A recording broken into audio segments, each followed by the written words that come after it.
bom dia. Sejam todos bem-vindos a mais uma aula, da nossa EBD, nossa Escola Bíblica Discipuladora. Hoje nós vamos estudar então a lição número 12 da nossa revista. Estamos estudando o Evangelho de Mateus, certo? Já estamos chegando ao final, desse Evangelho. Hoje a gente vai ver os capítulos 24 e 25. Semana passada nós vimos o 22 e 23, E assim a gente já está se aproximando do final do texto. Semana que vem a gente vai ter a nossa última aula com esse tema, estudando o Evangelho de Mateus. Bom, vamos orar então para a gente dar início a essa lição? Feche seus olhos e vamos orar. Senhor Deus, nosso Pai, muito obrigado por esse dia. Deus, obrigado pelas Tuas bênçãos. Obrigado porque o Senhor tem nos acompanhado até aqui, Deus. Obrigado, Deus, porque o Senhor tem nos capacitado a cada dia, Deus, para aprendermos mais da Tua Palavra. Te pedimos que o Teu Espírito Santo seja conosco, Pai, nos ajudando, nos ensinando, Deus, nos guiando, nos enchendo, e que a Tua Palavra, Deus, mais uma vez produza em nós o fruto do Espírito, produza em nós arrependimento, Deus, produza em nós fé, e que nós possamos, Deus, a cada dia sermos servos fiéis a Ti, Deus, servos que realmente levem a Tua Palavra a sério, Pai, transforma as nossas vidas a cada dia. É o que eu te peço e te agradeço em nome de Jesus. Amém. Bom, nossa lição hoje, então, é Jesus orienta seus seguidores, Esse é o título da nossa lição. E o objetivo geral, então, como a gente vai colocar aí na tela, é entender a respeito das profecias proferidas por Jesus a respeito dos finais dos tempos, E o que a gente deve aprender com isso, o que se espera de nós é dispor-se a esperar a vinda de Cristo com atitudes visíveis de um participante do reino de Deus. Bom, nosso texto áureo também está aí na tela. Mateus 24, versículo 34, que diz o seguinte: em verdade vos digo que não passará esta geração sem que tudo isto aconteça. Então esse é o nosso texto áureo. E, bom, já então falando um pouquinho do que a gente vai ver aqui, Como a gente já mencionou diversas vezes, o Evangelho de Mateus, ele é um compilado, digamos assim, ou pelo menos assim que muitos têm entendido e dividido o Evangelho de Mateus, de 5 discursos de Jesus. 5 discursos de Jesus, claro, também entrelaçados ali com partes narrativas também, Mas esses discursos norteiam bastante a estrutura, do Evangelho. E nós estamos diante agora aqui, já como a gente mencionou, se aproximando do final do texto, do último discurso, do 5º discurso de Jesus, Que seria então esse discurso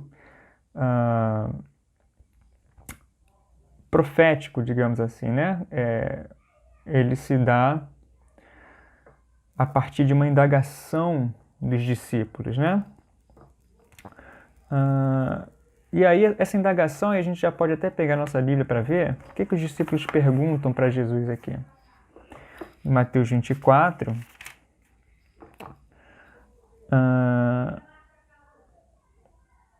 no versículo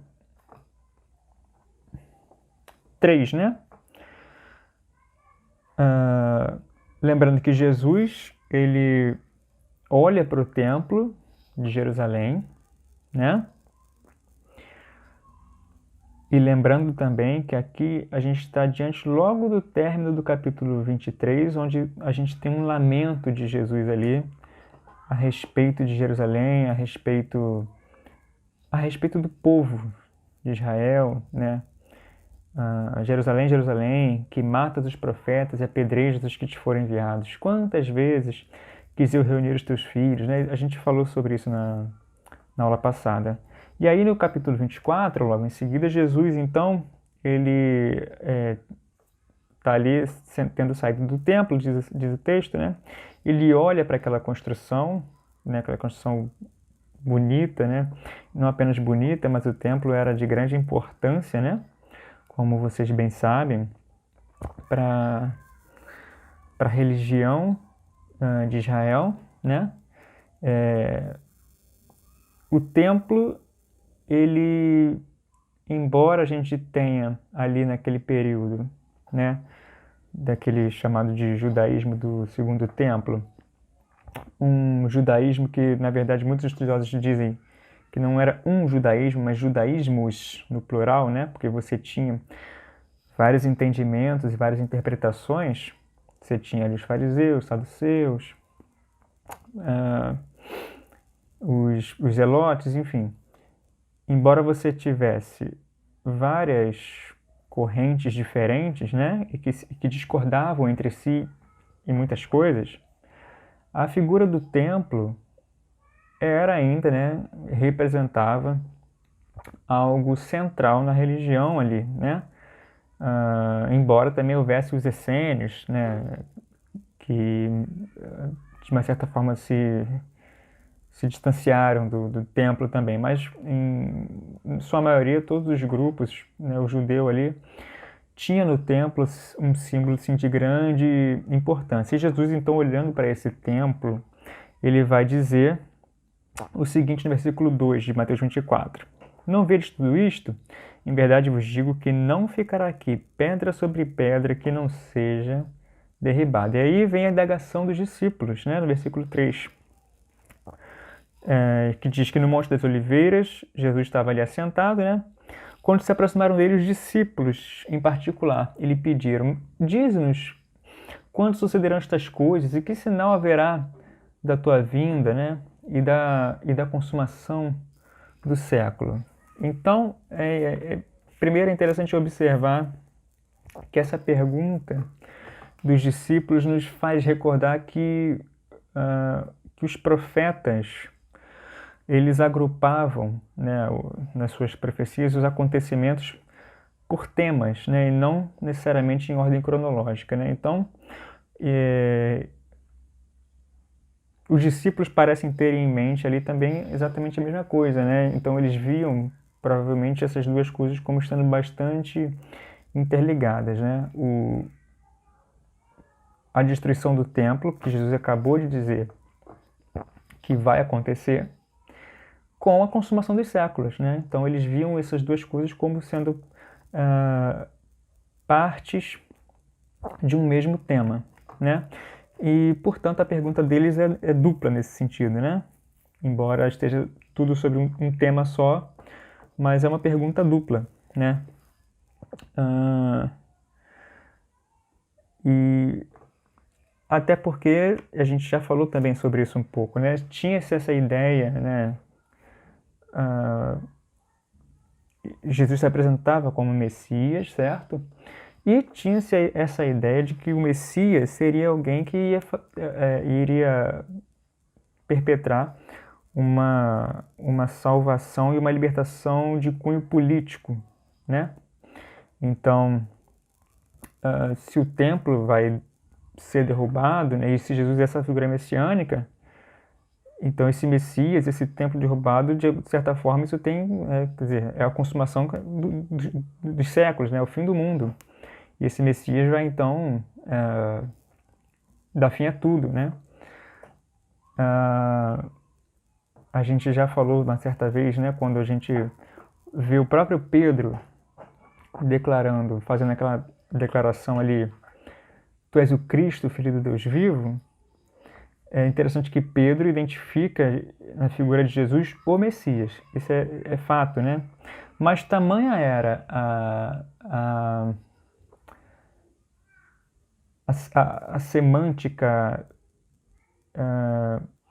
de um Messias como libertador, que o próprio Pedro, depois de ter identificado corretamente Jesus como Messias, diferentemente de muitos do povo ali que identificamos Jesus como um profeta, como Jeremias, Elias, enfim, o próprio Pedro, depois de ter feito essa declaração, ele mesmo, quando Jesus vai dizer da sua missão, ou seja, dizer que importava que ele fosse a Jerusalém e padecesse, sofresse, morresse, ressuscitasse, Pedro se coloca contra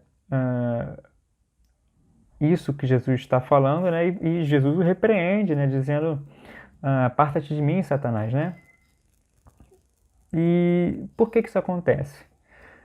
Porque apesar de Pedro identificar Jesus como Messias, a ideia de Messias estava, digamos assim, viciada, né? Por esse sentido de libertador político, né? De algo ligado a esse mundo, né? Simplesmente. E isso, de certa forma, está refletido aqui também em Mateus 24, né? Essa ideia, não, se o templo vai ser destruído, então a tarefa do Messias, então, provavelmente vai estar chegando ao final, vai ser a consumação dos séculos, né? É o mesmo tema, digamos assim, né? E Jesus vai, então, responder nesse sermão a essas duas perguntas, certo? Ele vai responder essas duas perguntas e a gente vai ver que Jesus estabelece uma diferença, né, entre uma coisa e entre a outra coisa, né? Então, o primeiro ponto da nossa lição está em Mateus 24, de 1 a 44. E aqui o nosso título da revista chama de O Juízo Final, né? A gente, de fato, está diante de um discurso de juízo. Jesus está falando de um discurso de juízo, né? Até porque, como a gente já viu, é um tema constante em Mateus. Esse contexto de Jesus se opondo aos mestres da lei, aos fariseus, aos saduceus. A gente viu aqui diversas provocações que havia, a gente viu críticas de Jesus a eles nas suas parábolas, né? E, de certa forma, o povo de Israel que o rejeitou, né? Que o rejeitava de maneira geral, certo? Isso é um tema que está bem presente no Evangelho de Mateus. Desde o início do Evangelho de Mateus está presente. Isso percorre todo o Evangelho de Mateus, né? Essa missão do Messias para com seu povo, entenda-se o povo judeu, e esse povo não o reconhece, não o adora como Messias, como Deus, né? E isso está presente desde o início, quando, por exemplo, no nascimento de Jesus, as figuras que vão prestar honra e adoração àquele bebê não são judeus, não são mestres da lei, são magos que vêm de uma outra terra, né? São magos que vêm do Oriente, enquanto que aqueles que conhecem as profecias, que são judeus, que são mestres da lei, que são chamados por Herodes para informar a ele onde haveria de nascer o Cristo, eles sabem informar corretamente pela lei, pela profecia, né? Dizem, o Messias vai nascer em Belém, né? Porque assim está escrito. E tu, Belém, né, terra de Judá. Enfim. Os mestres da lei tinham o conhecimento, né, tinham as profecias, são o povo da aliança, né? Mas eles deliberadamente rejeitam esse Messias. Esse é um tema que percorre todo o Evangelho de Mateus. E Veja, nós estamos chegando no final do Evangelho de Mateus e isso vai se aproximar agora de uma espécie de um desfecho desse tema, né? Se a gente pode chamar assim, onde Jesus vai então estabelecer, né, e vai profetizar que haverá ali um juízo, né, sobre eles na figura do templo, né? Como eu falei, era uma figura central na religião judaica, dizendo que daquela construção ali, né, ele usa essa imagem, né, hiperbólica, olha, não ficará aqui pedra sobre pedra. Isso de certa forma, esse juízo proferido, né, ele tem a ver, de certa forma, sim, com essa rejeição deliberada, constante, né, que a gente já viu aqui várias vezes, né, no Evangelho de Mateus. Uma rejeição deliberada, intencional, né, intencional à pessoa e à graça de Cristo. E aí, nesse texto aqui, então, ele vai, dentro desse contexto, né, ele vai, então, proferir esse juízo, utilizando ali a figura do templo, que foi, de fato, destruído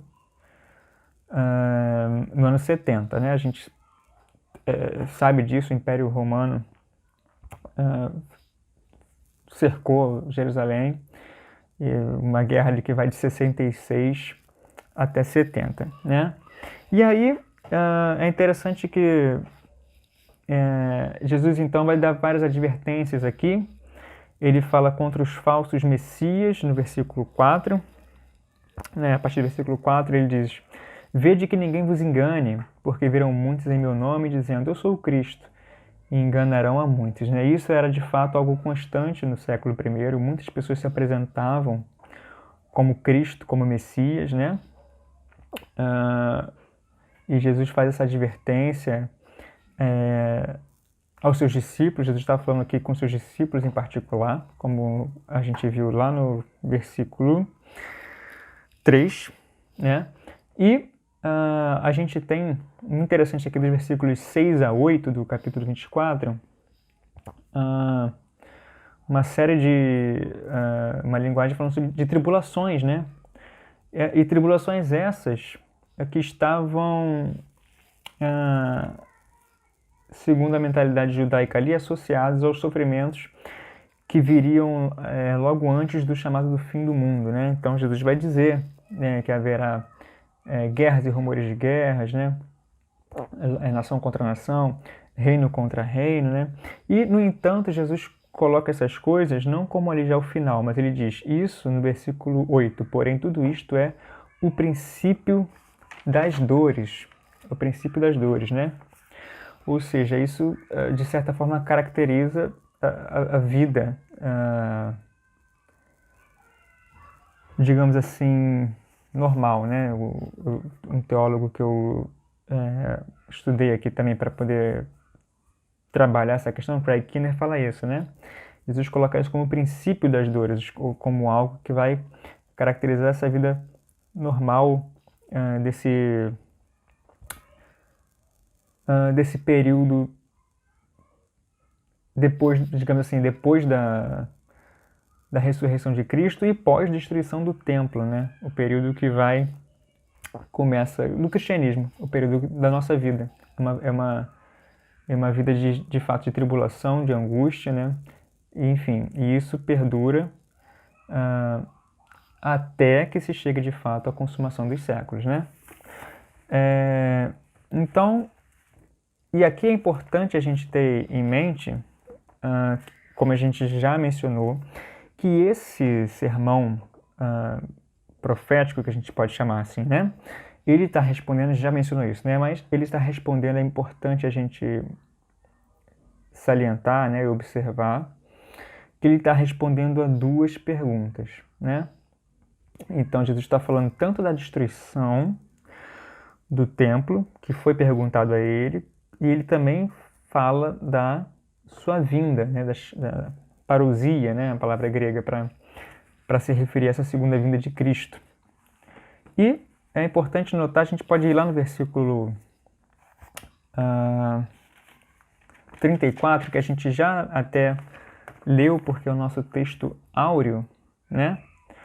E é interessante notar nesse versículo que Jesus fala ali sobre a destruição do templo, né? Que aí sim existe uma data certa para acontecer, né? Digamos assim. O versículo 34 diz o seguinte: olha, em verdade vos digo que não passará esta geração sem que tudo isto aconteça. Então, de fato, existe uma perspectiva ali de bastante brevidade e iminência daquele acontecimento, daquele juízo que foi proferido sobre o templo, né? Juízo esse que tem como motivação, digamos assim, né, a rejeição, como a gente falou, dos mestres da lei, do povo de Israel, de uma maneira geral, né? E aí é interessante que ele fala nesse versículo 34, esta geração,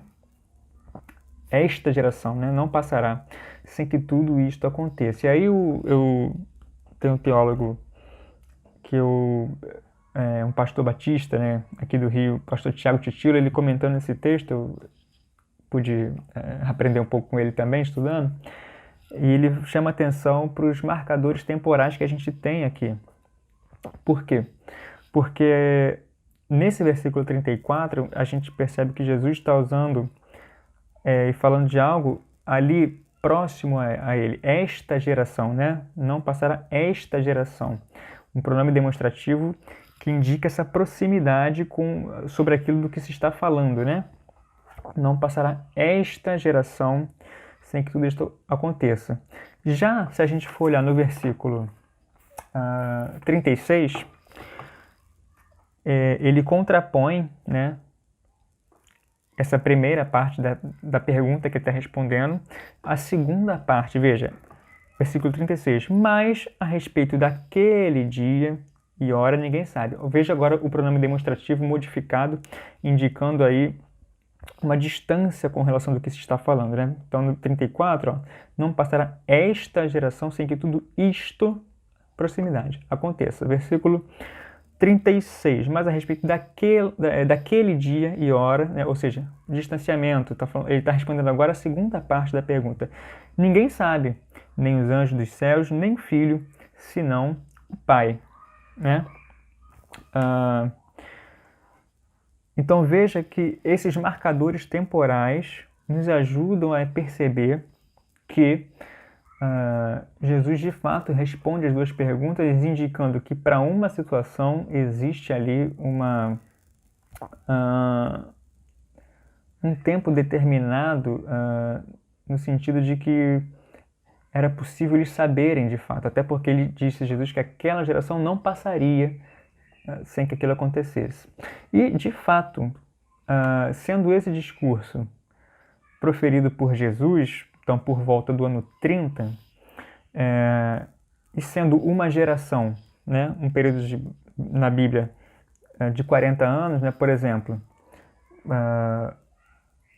quando acontece o Êxodo,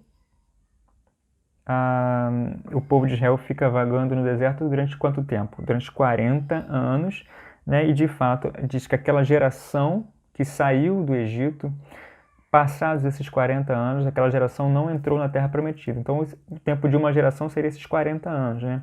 E de fato, se esse discurso foi proferido lá pelo ano 30, somando 40 anos, a gente tem ali o ano 70. De fato, quando se cumpriu o que Jesus havia profetizado, né? Então, esses marcadores temporais nos indicam muita coisa aqui, né? Então, de uma coisa ali, você tinha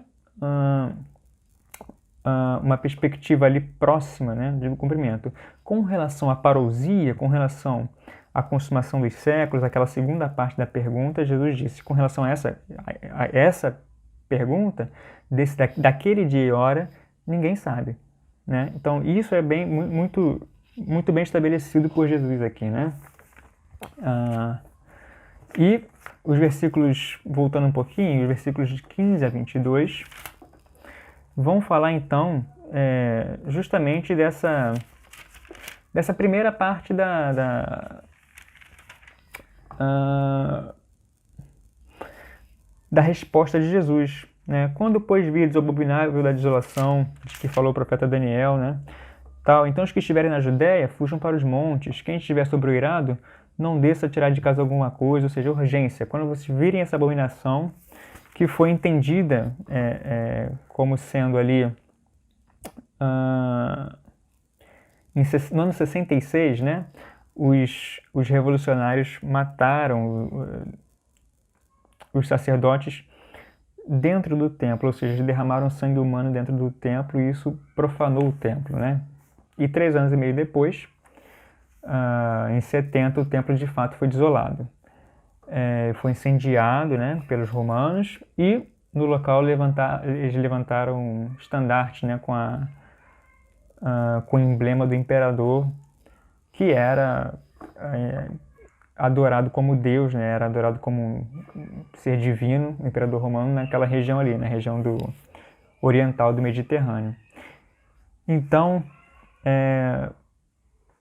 esses versos de 15 a 22 descrevem esses acontecimentos de 66 a 70.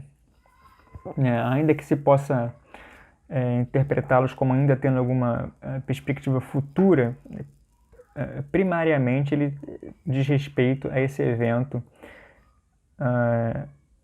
da destruição do templo, que foi a primeira parte da pergunta dos discípulos, né? E é interessante que a tradição cristã antiga indica que os cristãos de Jerusalém, sabendo dessa profecia de Jesus, né, fugiram de fato, né?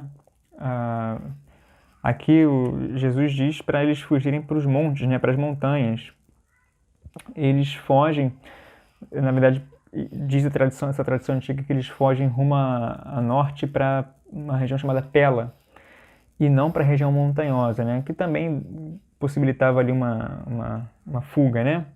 E é interessante que isso indica também para nós, né, que essa declaração de Jesus de fato ocorreu antes do acontecimento, né? Muitas pessoas que de fato a profecia é tão certeira com relação à destruição do templo, que muitos críticos não creem que Jesus de fato profetizou isso, né, e que isso foi colocado, digamos assim, depois do acontecido, né? Mas uma vez que a fuga de muitos cristãos de fato não se deu pelas montanhas como havia sido a indicação, é possível então a gente também ter um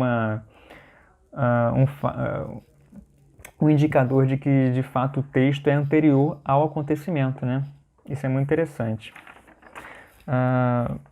Bom, vamos para o nosso segundo ponto. Nosso segundo ponto diz o seguinte, e ainda já agora no finalzinho do capítulo 24, né? Nós temos então 3 parábolas sobre o juízo final. A gente vai ter aí 3 parábolas, certo? A parábola dos servos, a parábola das 10 virgens e a parábola dos talentos. Então, essas parábolas, todas elas têm uma mesma mensagem, digamos assim, né? E muitas vezes se trabalha justamente com isso, às vezes para falar do mesmo assunto, né? Usar 3 histórias diferentes para ilustrar a mesma perspectiva, a mesma realidade que se quer passar, né? Por exemplo, você tem também juntas as parábolas da ovelha perdida, da dracma perdida e do filho perdido, né? Então são 3 parábolas que tratam ali do mesmo assunto, né? Então aqui nós temos 3 parábolas também que vão tratar desse assunto. A parábola dos servos, das virgens e dos talentos. Bom, na parábola dos servos, né, e o que essas parábolas têm em comum, né? Então, que a gente pode perceber, vocês já conhecem, né, as histórias, e elas refletem o quê? O preparo que nós devemos ter, né, e a prudência, né, que deve marcar a vida daqueles que servem a Deus, né? Até porque Jesus já estabeleceu anteriormente aqui, né, dentro desse contexto, que é a respeito daquele dia e daquela hora, com relação à segunda pergunta que lhe foi feita pelos seus discípulos, a respeito desse tempo aí, do final dos tempos, ninguém sabe. Né, nem os anjos, nem o filho, né? É uma expressão bastante curiosa, nem o filho sabe, né? Enfim, só essa expressão já daria para a gente falar bastante coisa, né? Mas o fato é que o que Jesus quer dizer é que, de fato, não nos é conhecido, né? Esse momento da parousia. E então a parábola dos servos é interessante, está lá no versículo. Deixa eu só me situar aqui. A partir do versículo 45, não é isso? E aí é interessante que o servo, ele era comum, né, um escravo ficar com a responsabilidade de cuidar, encarregado sobre a casa, né? Por exemplo, José no Egito, né, na casa de Potifar. Vocês devem se lembrar muito bem, ele foi vendido como escravo ao Egito pelos seus irmãos, né? Primeiro por uma caravana, né, de midianitas, e essa caravana vende José para o Egito como escravo, e José vai parar na casa de um homem chamado Potifar, e José, de fato, né, uma vez que Deus era com ele tem esse papel também, né? Ele era um escravo, um servo, mas a sua função era essa, de guardar a casa, né? Na antiguidade, a gente às vezes também tem essa imagem muito do escravo, daquela escravidão que se fez bastante presente no nosso contexto brasileiro, né?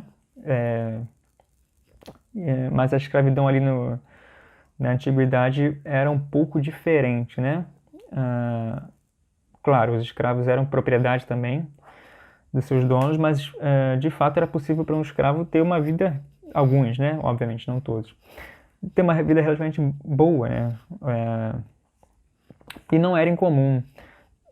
Então, você tem um escravo que era o encarregado da casa, né? E diz a parábola que o Senhor, ainda mais na ausência do Senhor, né? Que é o contexto aqui, né? O seu Senhor saiu, né? Enfim, foi fazer uma viagem. E é interessante que ele fala, no versículo 48, mas se aquele servo, sendo mau, disser consigo mesmo, meu Senhor demora-se, né? Então, lembra-se da questão de não saber, né, o dia e a hora da volta. Então, meu Senhor demora-se. E se esse servo passar a espancar, e se fizer, né? Olha só o que o servo está fazendo aqui, né? Ele está fazendo algo, espancar os seus companheiros, comer e beber com os ébrios. Então, virá o Senhor daquele servo em dia que não espera, né, e em hora que não sabe. Castigá-lo-á, lançando-lhe a sorte com os hipócritas, né? Quem são os hipócritas para Jesus, né? É bom lembrar disso. Então, o que essa passagem da parábola dos servos está chamando a atenção da gente, né? De que o Senhor, né, Deus, vai retornar algum dia, e o servo não sabe, né, quando isso se dará. De fato, né, a gente acabou de ver isso, e o servo age de maneira totalmente imprudente, totalmente, não apenas imprudente, ele não tem consideração pelos bens do seu Senhor, né? É isso que está dizendo aqui, porque ele era encarregado daquilo, e ele age de maneira totalmente a não ter respeito algum por aquilo que pertencia ao Senhor, ao seu Senhor, né? É isso que essa parábola está falando para a gente, né? Na parábola seguinte, a parábola das 10 virgens, de igual modo, também aponta para a gente para a insensatez, né? Para essa insensatez, para essa atitude desrespeitosa e deliberada também, né? De você, com relação àqueles que supostamente, né, dizem aguardar a vinda do Senhor, né? Na parábola das 10 virgens, elas fazem ali, então, o papel de damas no casamento, né? E algo que era uma grande honra, né? Era algo bastante... Era uma posição de bastante honra, né?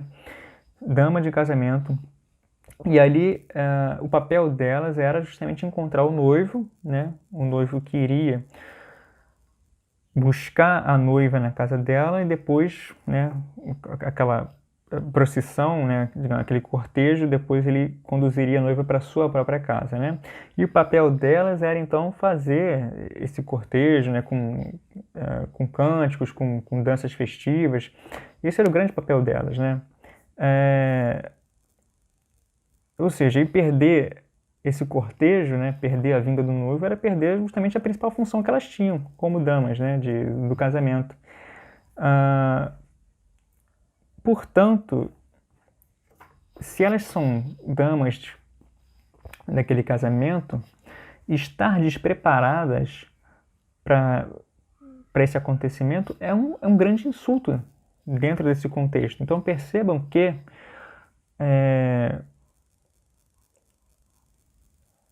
aqueles que não estão preparados, não se trata meramente de um descuido, né, de algo como se fosse algo assim, sem querer. É algo de fato, é uma negligência, né, muito... uma negligência deliberada, de fato, essa é a palavra. E tanto é que, justamente voltando na parábola dos servos, ele diz o seguinte, ó, falando sobre o servo que foi mal, né? Versículo 51. O Senhor, quando volta, castigá-lo-á, lançando-lhe a sorte com os hipócritas, né? Então, é algo... como eu falei, quem são os hipócritas? São aqueles mestres da lei que, conhecendo, rejeitam.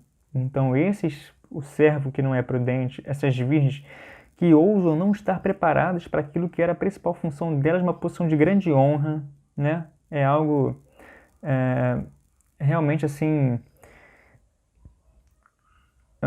de não levar minimamente a sério aquilo que elas deveriam fazer, né? E por último, a parábola dos talentos. A parábola dos talentos começa já no capítulo 25, né? A parábola das 10 virgens também está no capítulo 25, certo? Os versículos de 1 a 13, e a partir do versículo 14, a gente tem a parábola dos talentos. A parábola dos talentos também, de igual maneira, né? Esse conjunto, né, dessas 3 parábolas que tem essa mensagem que é para nós hoje, certo? Que estamos também aguardando essa parousia, afinal de contas, nós não sabemos quando isso ocorrerá, né?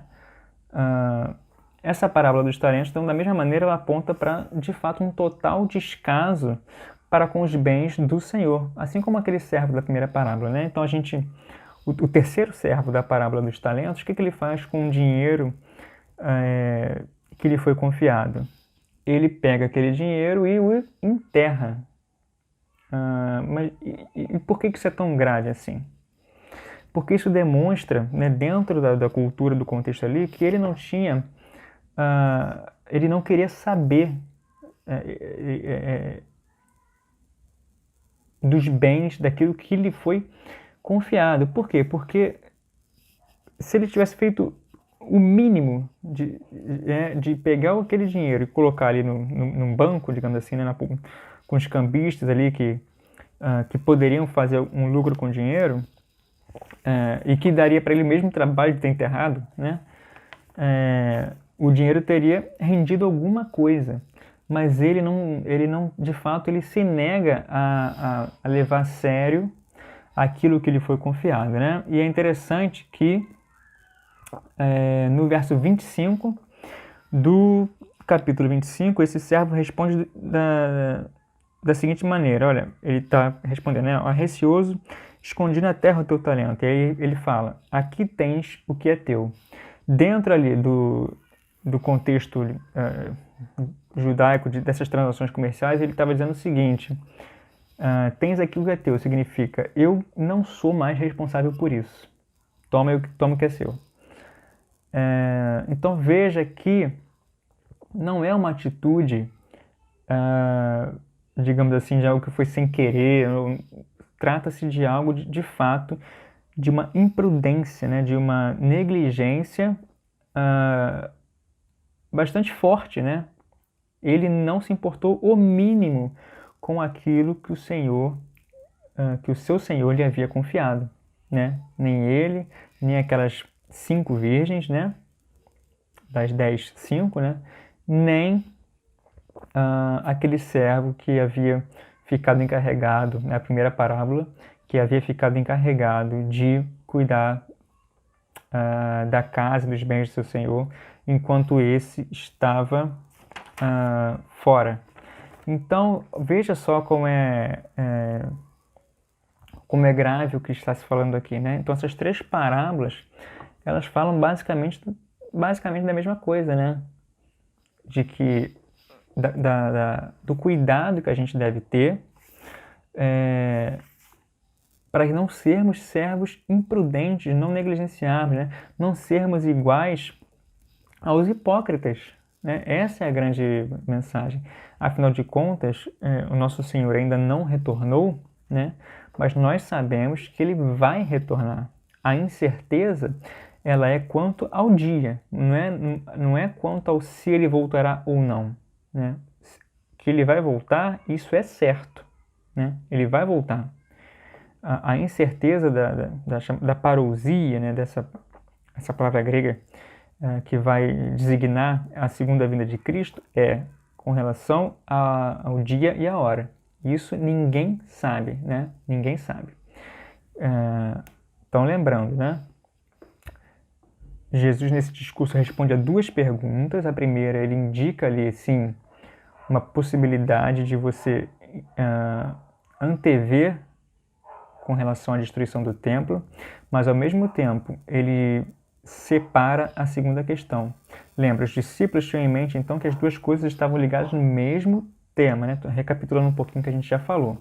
No mesmo tema. Então, destruição do templo, para eles, tem a ver também com o fim de tudo.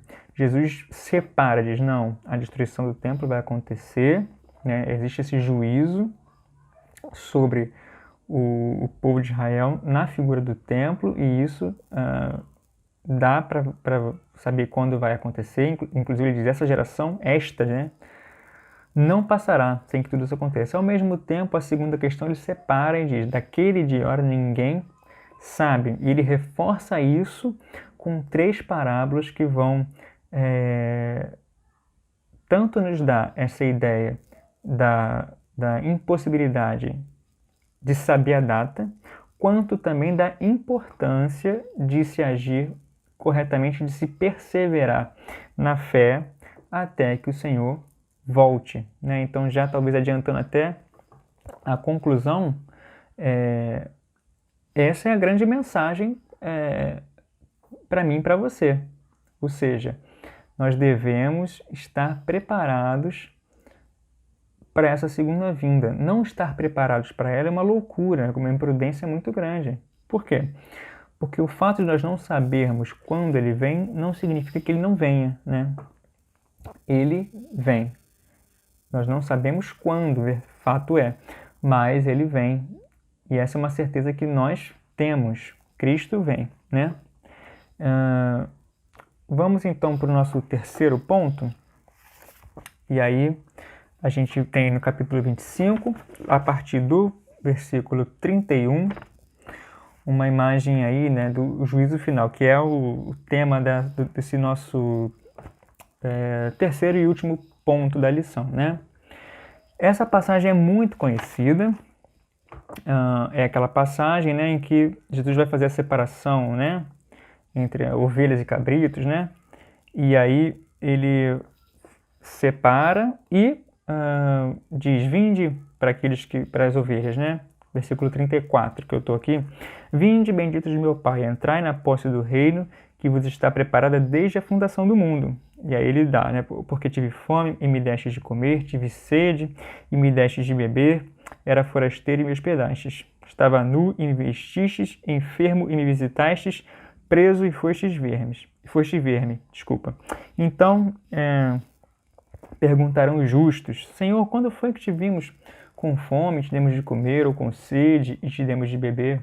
E quando te vimos forasteiro, e te hospedamos, ou nu, e te vestimos? E quando te vimos enfermo ou preso, e te fomos visitar? O rei, respondendo, lhes dirá: Em verdade, vos afirmo que sempre que o fizestes a um destes meus pequeninos irmãos, a mim o fizeste. E de igual maneira ele vai dizer, vai falar sobre os cabritos, né? E dizendo justamente a negativa disso tudo, né? Que eles estavam enfermos e não foram ver, presos e não foram visitar, nu e não vestiram, enfim. E a gente vai ter então essa distinção, né? Primeiro grande ponto muito interessante de ver aqui é que aqui Jesus se coloca justamente como esse rei que vai fazer essa divisão, né? No contexto judaico, você sempre tem nessas histórias a figura do próprio Deus tendo esse papel, mas aqui Jesus coloca o Filho do Homem nesse papel, apontando mais uma vez naquilo que também é um grande tema em Mateus, né? A gente até agora falou dessa questão da rejeição do povo de Israel, mas um grande tema também de Mateus, talvez o tema principal, né? É de que Jesus é de fato o Messias. Isso significa que ele é o próprio Deus. Por isso ele se coloca aqui como esse, na sua majestade, né? Como esse rei que fará essa divisão entre as ovelhas e os cabritos, né? Esse é um tema recorrente em Mateus, né? Essa questão de Jesus como o Messias.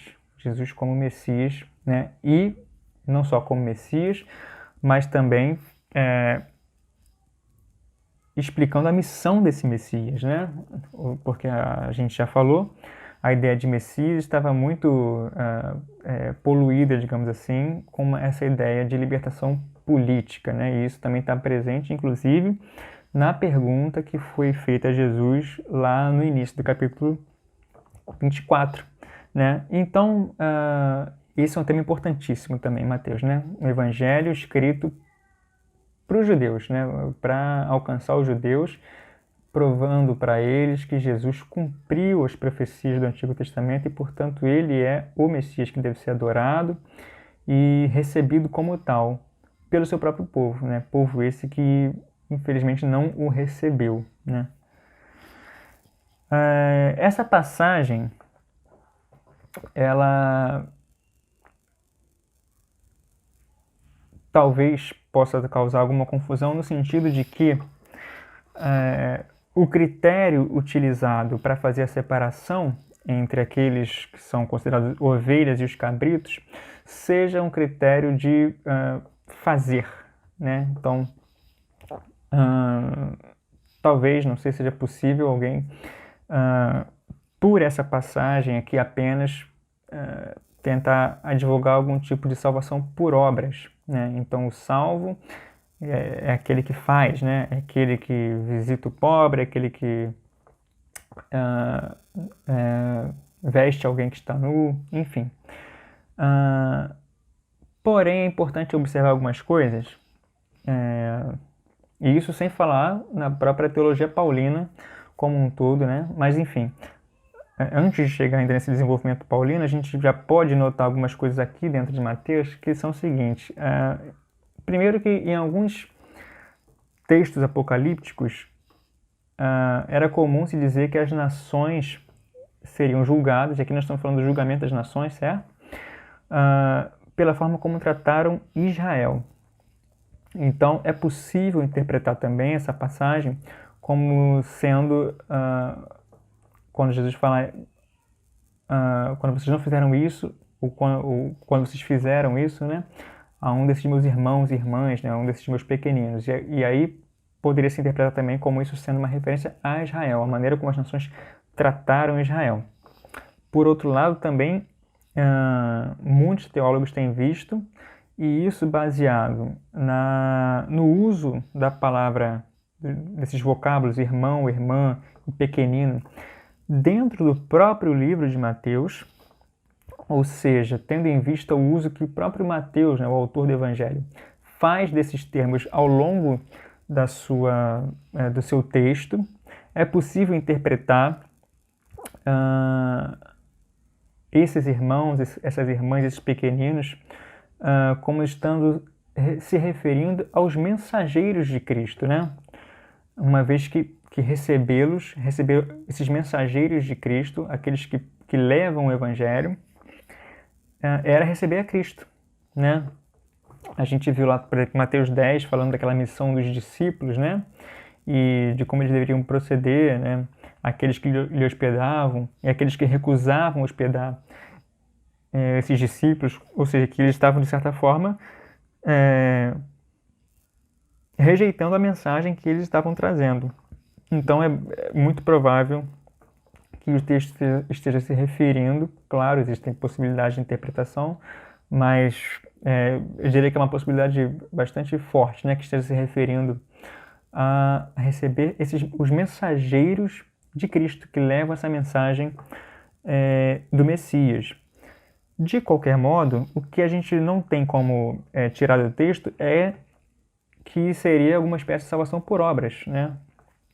De fato, essa não é a mensagem de Jesus, né? Muito embora isso não signifique que nós não tenhamos base para fazer boas obras. De fato, nós temos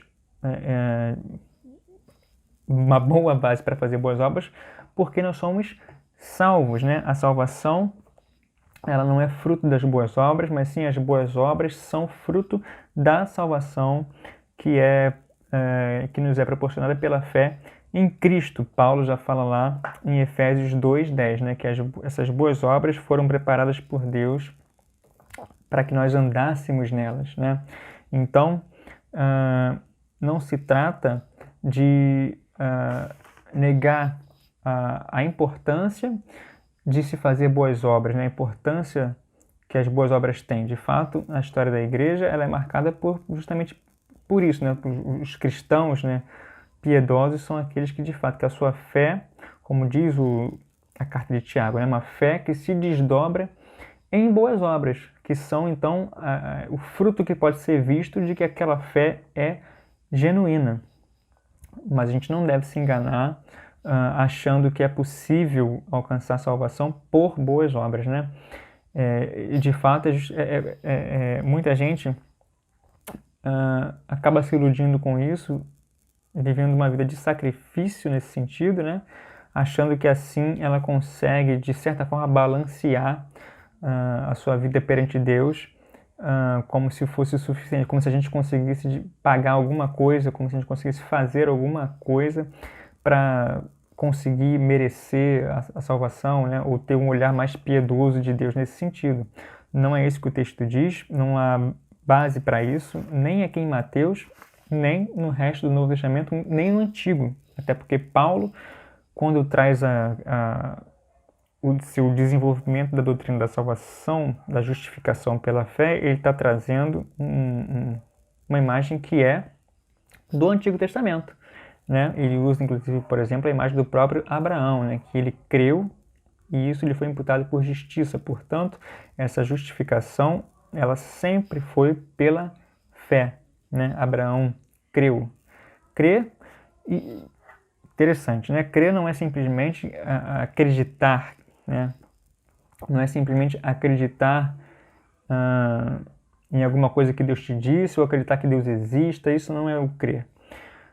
O próprio Tiago também deixa isso claro quando ele vai falar para o judeu assim, olha, você crê que é um só Deus? Crer que é um só Deus era, digamos assim, uma confissão de fé básica do judaísmo, né? Lá de Deuteronômio, ouve Israel, o Senhor teu Deus é o único Senhor. Então, Tiago vai falar, você crê que é um só Deus, né? Você acredita nisso? Muito bem, mas o que o Tiago vai falar? Os demônios também creem e estremecem. Então, a fé, a crença não é meramente acreditar que Deus existe ou meramente acreditar que Ele é único, né? crer, né? Quando diz que Abraão creu em Deus, isso lhe foi imputado por justiça, óbvio que também perpassa por essa crença, mas ela é algo que vai muito mais além. Ela é uma entrega total, uma confiança, uma fidelidade, né? Fé, fidelidade para com Deus. É um compromisso, uma aliança, uma entrega total nas mãos de Deus, da sua vida, de maneira que a gente reconhece que não há nada nas nossas mãos, na nossa força, na nossa possibilidade, que possa nos fazer merecedores, né, que possa nos possibilitar o alcance dessa salvação. A crença, a fé, que é a fé de Abraão e aquela que Paulo está, digamos assim, de maneira, de certa forma, resgatando e desenvolvendo e espalhando isso nas igrejas pelas quais ele, nas regiões onde ele passa e ele implanta, né? Essa noção do Antigo Testamento é justamente essa, de que a fé é essa crença / fidelidade, compromisso, entrega total, confiança mesmo em Deus. Abraão creu em Deus. Abraão não simplesmente creu que Deus cumpriria as promessas que fez a ele, mas Abraão creu em Deus, né? Creu em Deus, confiou de fato sua vida a Deus, entregou sua vida a Deus, e essa é uma fidelidade que ela é perseverante. Essa é uma fé salvadora, a entrega total da sua vida, amar a Deus, né? De toda a sua força, de todo o seu entendimento, de toda a sua alma, né? A mensagem de Jesus, mais uma vez, por que a gente não pode deduzir daqui uma salvação por obras? Porque, dentre outras coisas, aqui voltando, por exemplo, para especificamente Jesus e a sua mensagem que nos é apresentada tanto em Mateus como nos demais evangelhos, é que a mensagem de Jesus é de arrependimento, porque o reino dos céus está às portas, está próximo. Então a mensagem de Jesus não é façam boas obras, não façam isso ou aquilo nesse sentido, muito embora isso seja sim uma consequência daquilo que Jesus está falando. A mensagem de Cristo é primariamente arrependei-vos. Se não há arrependimento, não há sequer possibilidade de fazer boas obras da maneira correta. A mensagem de Cristo, né, e que era a mesma mensagem também do seu precursor, digamos assim, João Batista, né, que preparou o caminho para que Jesus viesse, era também a mensagem: arrependei-vos, porque o reino de Deus está próximo. Essa é a mensagem de Jesus, né? Por isso não podemos entender esse texto de Mateus 25 como sendo, de alguma maneira,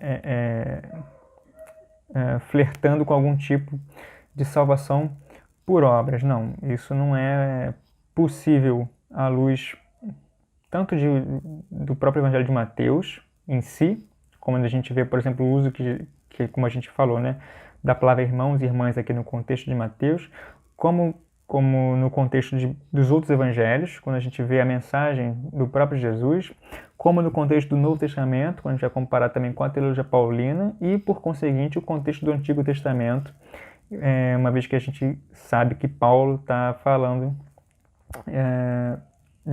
de Cristo e utilizando para isso, assim como Mateus também, o Antigo Testamento, né? Cristo, o Messias, que cumpre as profecias do Antigo Testamento.